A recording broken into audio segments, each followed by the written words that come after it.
Hello students, today I am going to explain you a poem, The Last Bargain. It is given in your Honeydew book in lesson number 4. This is poem number 4. So what is bargain? A bargain is an agreement in which both parties promise to do something for each other. Bargain वो agreement होता है जिसमें दो parties मिलते हैं और किसी एक पॉइंट पे वो एग्री हो जाते हैं उस चीज़ को करने के लिए।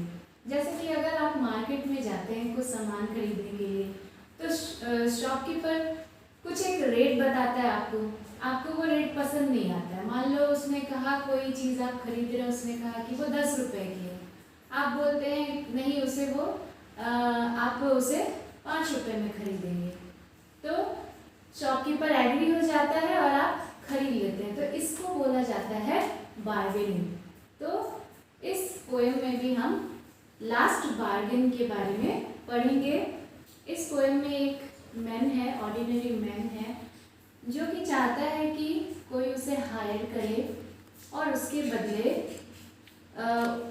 उसके सर्विस के बदले उसे कुछ मिले, और इसीलिए वो गली गली घूमता है, रोड पे घूमता है, और वो सबसे पहले किंग से मिलता है, फिर उसे एक ओल्ड मैन मिलता है, और फिर एक ब्यूटीफुल गर्ल मिलती है।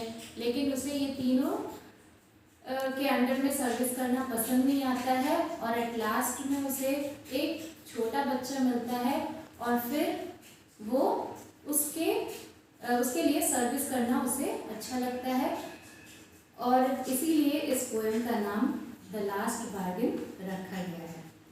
And this poem is written by Rabindranath Tagore. He is a very famous poet. I think all of you know about him. He has written national anthem. So let's see what he has written in this poem. Come and hire me, I cried while in the morning I was walking on the stone paved road. Sword in hand, the king came in his chariot. He held my hand and said, I will hire you with my power. But his power counted for naught, and he went away in his chariot. So in first paragraph, it shows that power fails to buy the service of an ordinary man. Power fails to buy service of an ordinary man. So let's see how. Come and hire me, I cried. I is an ordinary man. I कौन है? वो ordinary आदमी है.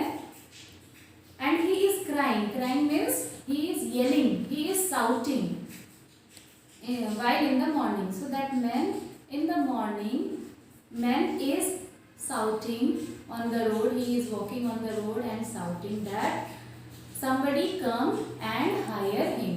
कोई उसे आए और किराए पे रख ले, उसे सर्विस पे रख ले। हायर का मतलब होता है किराया, रेंट, है ना। तो कोई उसे सर्विस पे रख ले और उसके बदले उसे कुछ दे। I was walking on the stone paved road. Stone paved road means ground covered with stone. Okay, so that man was walking on the road, and he was shouting, he was yelling that somebody come and hire him.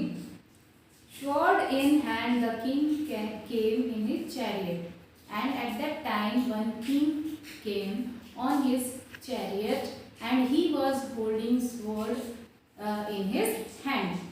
तो king उसी वक्त आता है, chariot में बैठ के आता है, रथ में बैठ के आता है, और उसके हाथ में एक तलवार होता है। He held my hand and said, I will hire you with my power. And that king had hold that man's hand, and he said that he wanted to hire him with his power. Means he wanted to buy his service with his power. The king wanted to buy his service with his power. But his power counted for naught. Naught means nothing. Naught means nothing. So जो power है वो हमेशा के लिए नहीं होता है। That man feels that power is not valuable, it is valueless, because power is not permanent. जो पावर होता है वो परमानेंट नहीं होता है। अभी किंग पावर में है, किंग है इसीलिए उसके पास पावर है। कल को अगर वो किंग ओल्ड हो जाता है तो उसके पास पावर नहीं रहेगा, या फिर उस किंग से भी और ज़्यादा पावरफुल अगर कोई और दूसरा किंग आ जाता है तब भी उसका पावर कम हो जाएगा, मतलब पावर उसका नहीं रहेगा। So power is not permanent. And he went away in his chariot, and that man had denied that he don't want to give his service in place of power, in return of power. Man agree नहीं होता है कि वो king के under service करे, and that king had went away, और king वहाँ से चला जाता है। Then second paragraph stanza. In the heat of the midday, the house stood with shut doors. I wandered along the crooked lane, and old man came out with his bag of gold. He pondered and said, I will hire you with my money. He weighed his coins and one by one, but I turned away. So second paragraph shows that money also fails to buy service of an ordinary man. So money भी second paragraph में ये दिखाया गया है कि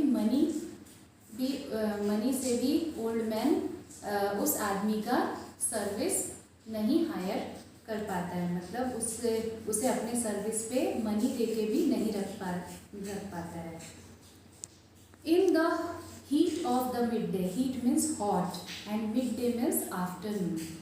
सो in the afternoon the houses stood with shut doors. तो afternoon में generally लोग क्या करते हैं, they are taking rest, and that's why their houses doors are shut down, it is closed.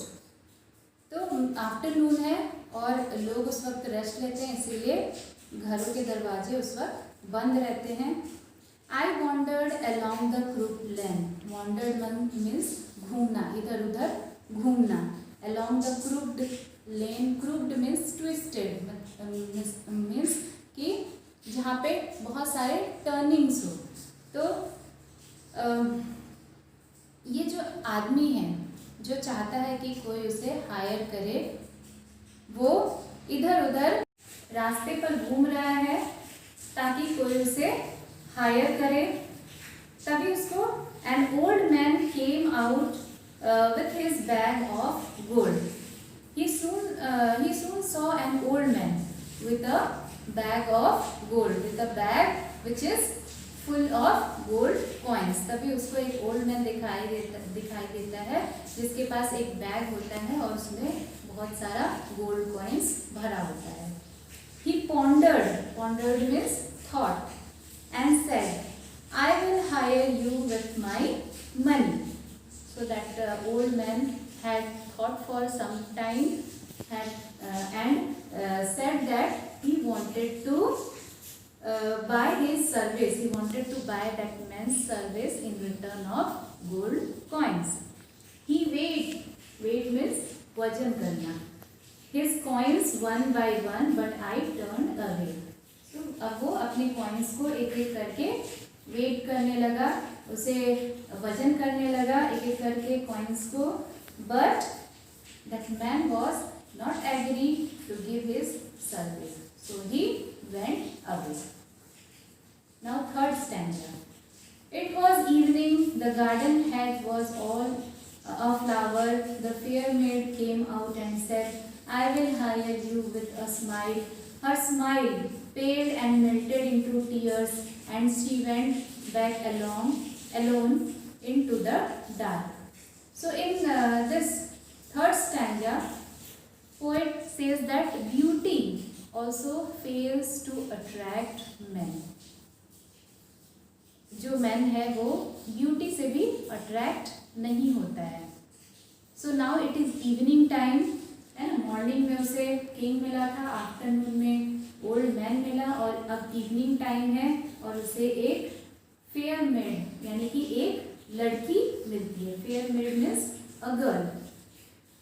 It was evening, the garden has was all a flower. Has means fence. तो जो garden का fence है, fence में जो garden का fence है वो लकड़ी से नहीं बना हुआ है, बल्कि वो फ्लावर्स से फेंस बना हुआ है। गार्डन का जो फेंस है वो फ्लावर्स से बना हुआ है। और अभी इवनिंग का टाइम है और उसी वक्त उसे एक गर्ल दिखाई देती है। And that girl, that lady offered to hire the man with her smile. और वो लेडी ऑफर करती है मैन को कि वो अपने स्माइल से उसको किराए पे रखना चाहती है। Her smile paled means fed, and melted into tears, and she went back alone into the dark. But that man, वो लड़की उसे स्माइल के बदले हाइड करना चाहती थी, लेकिन man realise that her beauty, her smile was not for ever. जो उसका ब्यूटी है, जो उसका स्माइल है, वो हमेशा के लिए नहीं है। एक दिन उसकी ब्यूटी भी चली जाएगी, उसका स्माइल भी चला जाएगा। जब वो दुखी होगी तो उसके जो स्माइल है वो चला जाएगा और उसका स्माइल मेल्ट होके उसकी आंखों के रास्ते टीयर्स बनके बह जाएगा। एंड उसके चेहरे पे जो खुशी है, जिससे कि उसका चेहरा चमक रहा है, जब उसकी स्माइल फेड हो जाएगी और उसकी आंखों में आंसू आ जाएंगे, तब उसका चेहरा भी, चेहरे की जो रौनक है वो डार्क हो जाएगा। Then last stanza, the sun glistened on the sand and the sea waves broke waywardly. A child sat playing with shells. He raised his head and seemed to know me and said, I hire you with nothing. From henceforward, that bargain struck in child's play made me a free man. तो last paragraph में poet बोलता है कि innocence, जो man को power या फिर beauty या फिर मनी, ये सब फेल हो जाते हैं। कोई भी हायर नहीं कर पाता है, ना पावर के थ्रू, ना ब्यूटी के थ्रू, ना ही मनी के थ्रू कोई हायर नहीं कर पाता है मैन को। लेकिन मैन इनोसेंस के थ्रू कोई एक है जो मैन को इनोसेंस के थ्रू हायर कर लेता है, और वो कौन है? एक चाइल्ड है जो कि शेल्स के साथ शी शोर पे खेल रहा है। So the sun glisten, glisten means चमकना, ग्लिम्ड ऑन द सैंड। जो सन रेज सैंड पे पड़ रहा है, रेत पे पड़ रहा है, तो रेत पे जो सनरेज पड़ रहा है उसकी वजह से रेत चमक रहा है। And the sea waves broke waywardly, waywardly means freely. जो सी वेव्स है वो फ्रीली आ रहे हैं और सी शोर को टच करके फिर से वापस चले जा रहे हैं। A child sat playing with shells, एक बच्चा है जो कि वहाँ पे सेल्स के साथ खेल रहा है, सीपीओ के साथ खेल रहा है। He raised his head and seemed to know me and said, I hire you with nothing. तो वो चाइल्ड उस मैन की तरफ देखता है और मैन को ऐसा लगता है कि वो चाइल्ड उसे पहचानता है, और फिर वो चाइल्ड बोलता है कि वो उसे हायर करना चाहता है, लेकिन उसके बदले वो उसे कुछ भी नहीं देगा। From henceforward, the bargain struck in child's play made me a free man. So here, child and his play is compared with the innocence and inward happiness of a person, which gives freedom from stress and anger, and he feels free and happy in the company of child. That man feels free and happy in the company of child, because child play, in child's play there were no demand, no condition, no payment or repayment. So I hope you have understood this poem. Thank you.